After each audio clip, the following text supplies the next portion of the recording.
All right, the top 20 mistakes salespeople make and how you can turn them around and use them as an asset for you.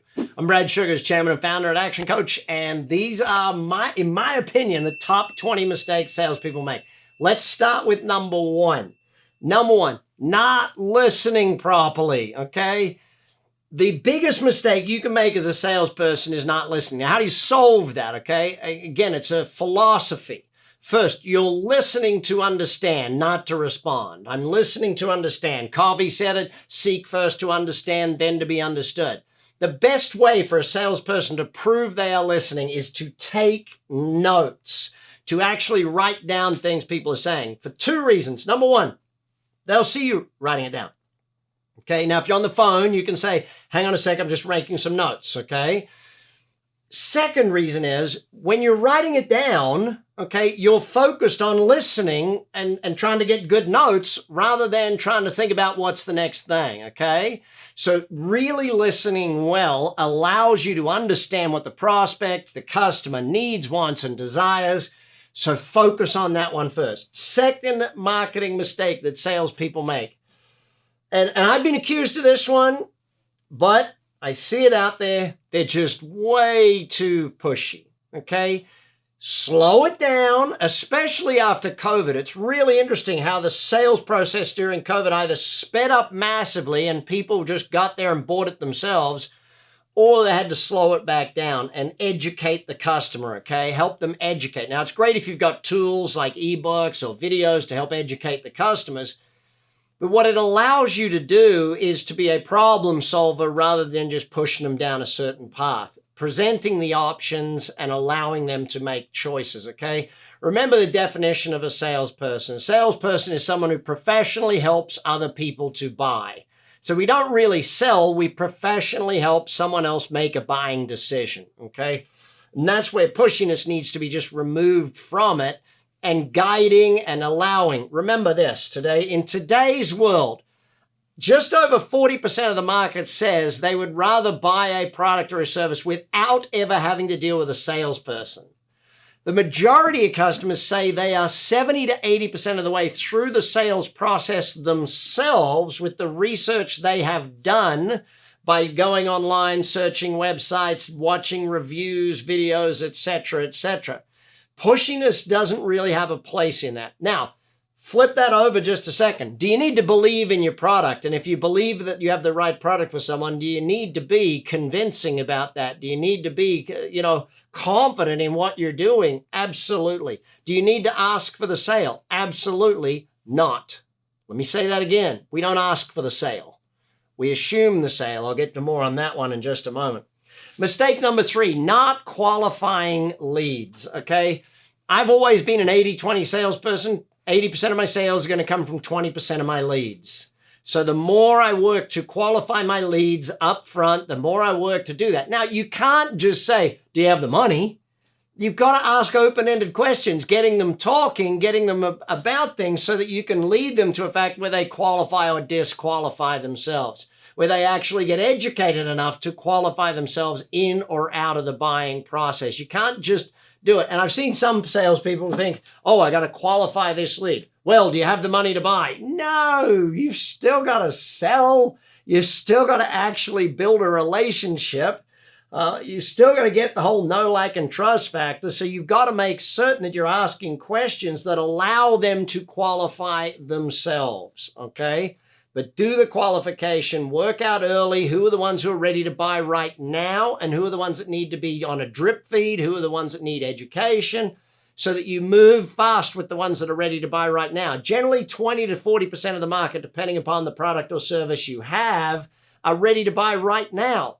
That means a smaller percentage are ready now and a larger percentage need work over time. So be clear on qualifying your leads. Mistake number four, thank you. Not building rapport. Rapport building in this day and age is still one of the most important things, especially if you're doing phone selling, Zoom selling, internet selling, message selling, email selling. How you build rapport is very important with that person. Now, what is rapport? Rapport essentially is finding an unconscious connection type thing, that there is a similarity between us in some way, shape, or form. Similarities can be our background. Similarities can be both being parents. Similarities can be. So that's why it's important to weave into your questioning, finding out about them and giving information about you. It's important to put that in your sales process, information about yourself, whether it's on the website, no matter where, but people are going to look you up.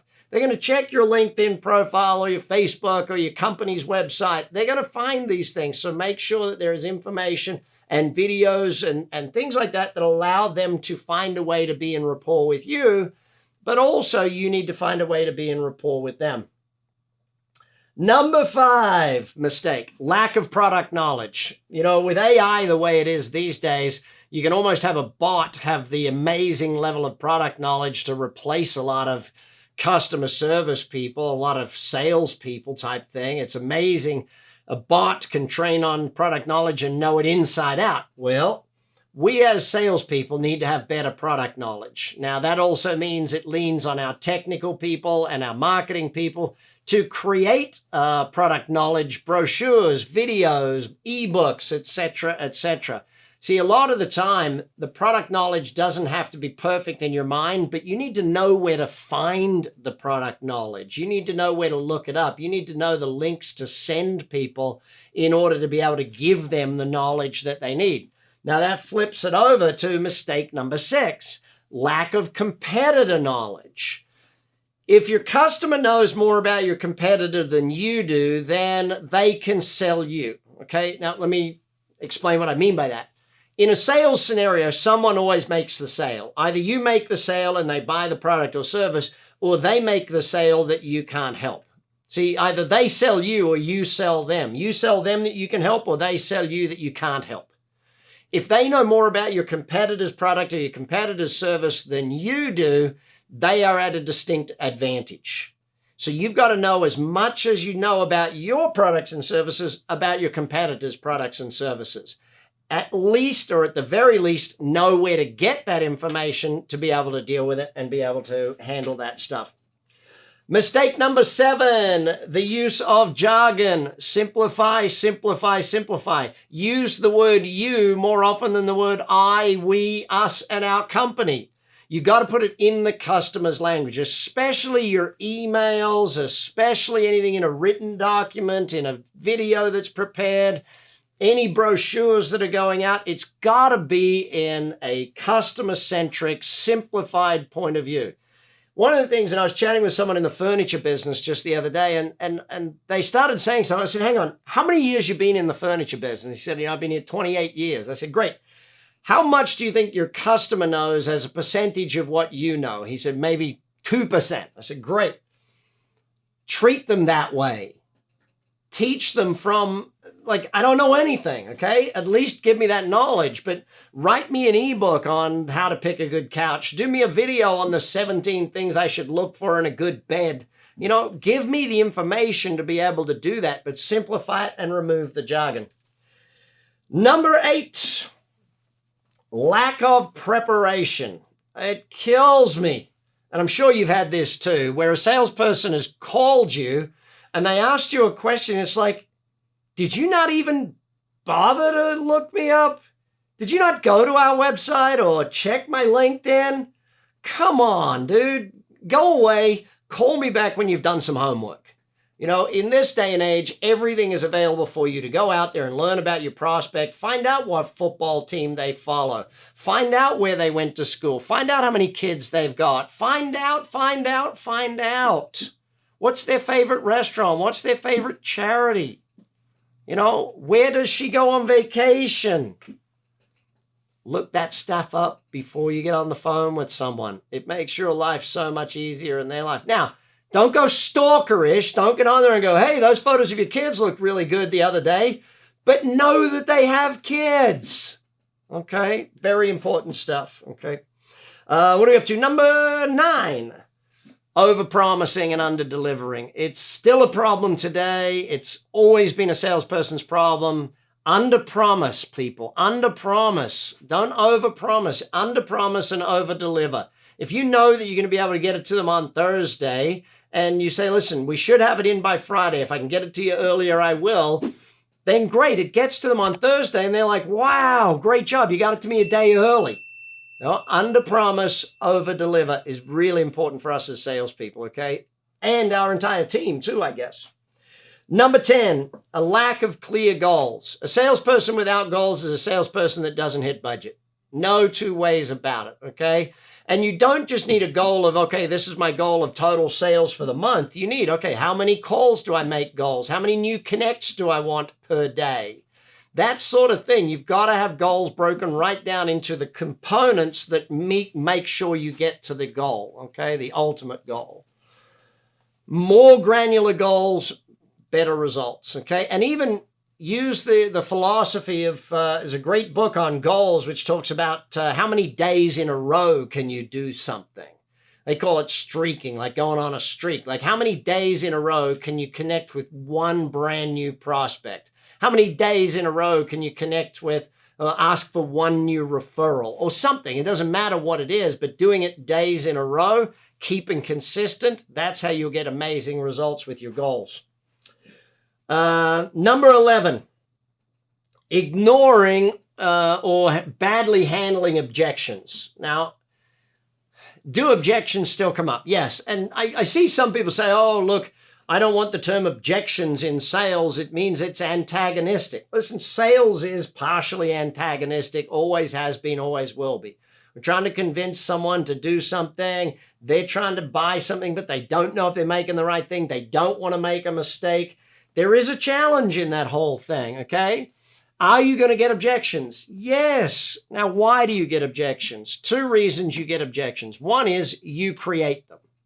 If you keep talking about something a certain way, keep showing them something in a certain way, you're going to keep getting the same objections. I was with a salesperson just recently. His number one objection he got from people was time. He said, people just don't have the time to implement our solution. I said, well, great. Where do you deal with that in the sales process? And he looked at me and said, well, I don't really. I said, great. So we had to rebuild his sales process because he was leading them by not discussing it. He was leading them to that objection. So we had to solve the objection before it comes up. So if you're getting the same objection multiple times, it's because you're either doing something or not doing something that allows that objection to become a reality. The second reason you get an objection is there is an actual problem.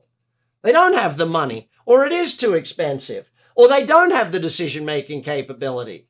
There is actual things that can't be ignored that need to be looked at, okay? And how you handle that and how you get back into conversation when that objection comes up is really important. It's learning to take the objection and go, now the number one thing to do with every objection is validate it. Oh, I can see exactly why pricing might be a challenge for you. Oh, I can see exactly how that delivery date might not be workable. Validate their objection, then move in, okay? But don't ignore the objection. Number 12, poor communication. If you're a salesperson, you're a professional, you do communication training. You've studied disc profiling, okay? You've studied visual, auditory kinesthetic. You've studied some approach of communication and behavioral profiling. You understand how people make decisions. You've studied questioning. You've become a master at these techniques. Understanding communication is so important for us as salespeople. It is our number one tool, and it's what we've got to become amazing at. So keep studying more on communication.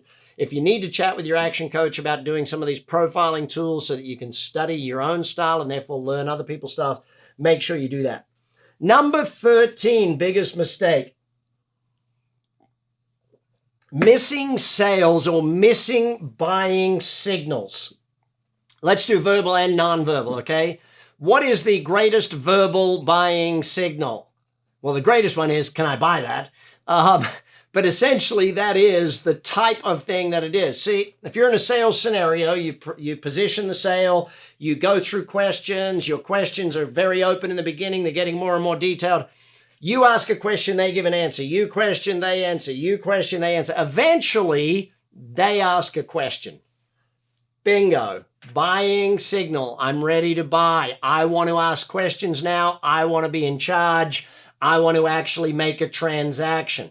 If you skip over their question and just keep going with your questions, you've missed the opportunity right there. Okay? Now, what's the nonverbal buying signal thing? Okay? I've been with you. I'm doing the whole thing. I'm answering your questions. I'm answering your questions. I'm answering your questions. I'm answering your questions. And now I'm answering your questions, and now I ask a question. That nonverbal cue of the lean in, the opening of the arms, that moving in, the taking notes, the doing things. When that shifts, when you notice the shift in the whole body language of the person, you know there's a nonverbal buying cue right there. Number 14, being too transactional. What do I mean by that? Going for one sale, not building a relationship. Doing the one deal, not going for the long-term deal. Long-term is how great salespeople make a lot of money.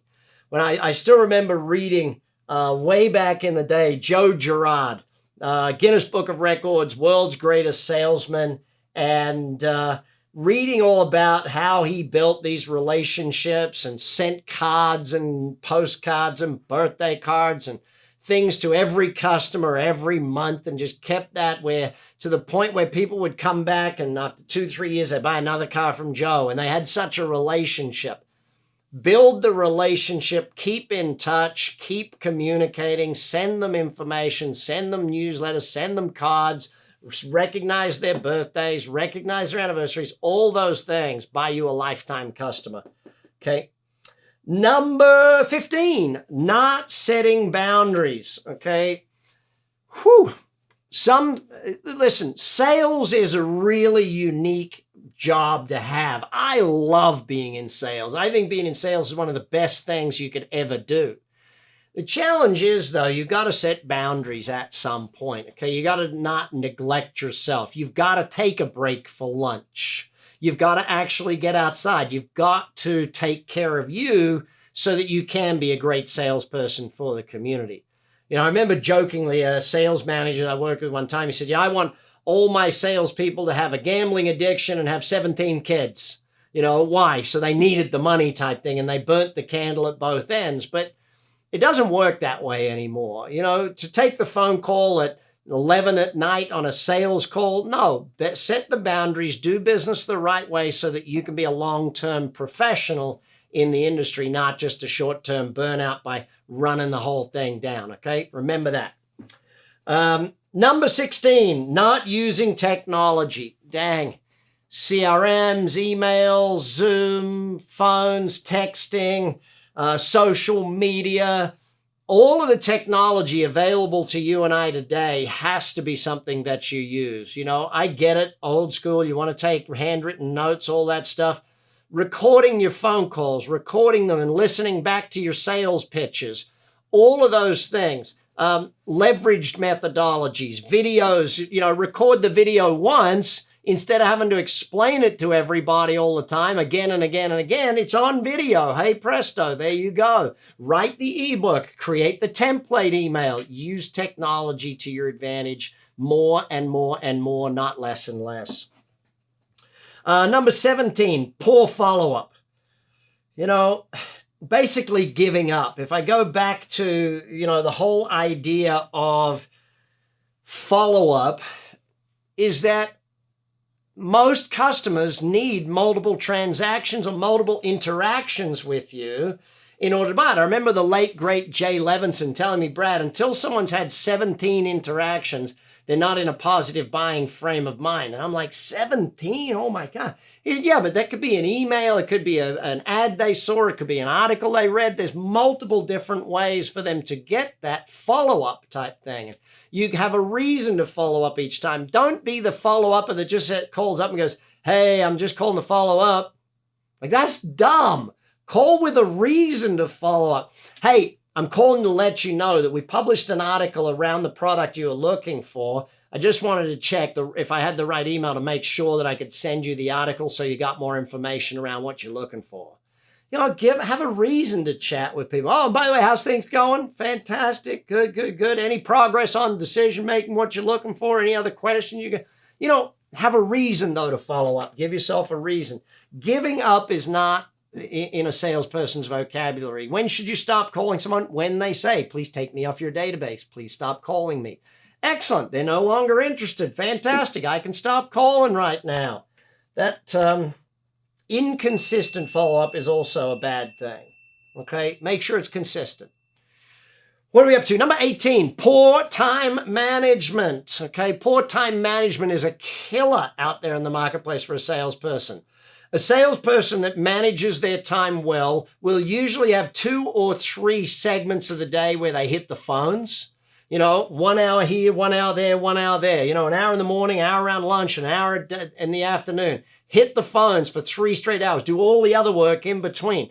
When I'm on the phone, I'm on the phone. When I'm doing paperwork, I'm doing paperwork. I don't try and do the phone and then do some paperwork and then do some emails and then do that. No. Break your time up. Manage yourself so that you get the most done fastest way possible. I remember one of my earliest sales managers literally got some tape and taped my hand to the phone. And he said, don't get up until you've made the first sale.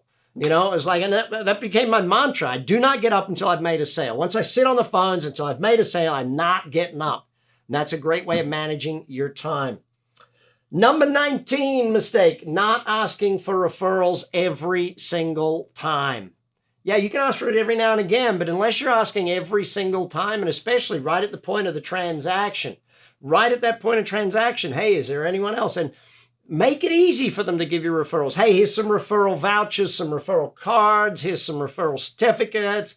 If it was me, I'd say, here's my book on sales. Let me give you 5 copies of this. Please give it to 5 other salespeople you think I should be chatting with about sales training. By the way, if you haven't done sales training with my coaches at ActionCOACH, please reach out. They have a 12-week sales training program that they can help you and your team with. Number 20, top sales mistake, forgetting existing customers. Your best next customer is one of your existing customers.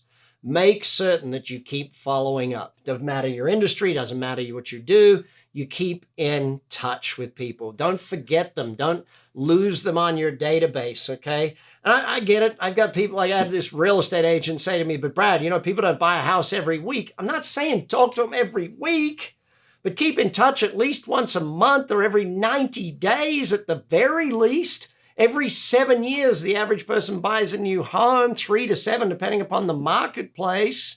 7 years, a letter 4 times a year, or a card 4 times a year. What's that? $1 a letter or $1 a postcard once you have postage and everything? $28, $4 a year for 7 years, $28 to keep in touch. A couple of phone calls here and there. Yes, it makes sense to keep in touch. It's worth it to build that thing. Do not forget your past customers. Keep them busy. Keep your existing customers and help them buy more. If you keep in touch, you get more referrals. If you keep in touch, you get more repeat business. You get them buying more, upgrading, buying more things. And if you keep in touch, you inform them of all the new things that you start doing. I hate it when a customer says to a salesperson, oh, I didn't know you sold those, or I didn't know you did that. Oh, you've got to keep in touch, keep educating them, keep informing them. All right, these are the top 20 sales mistakes and how you can fix them. Get to work, do that thing. If you want more on this, read the books, contact your coach, learn how you can get more sales training and get your results up out there in the marketplace. Be well, bye for now. Share this with another salesperson and make sure you hit subscribe.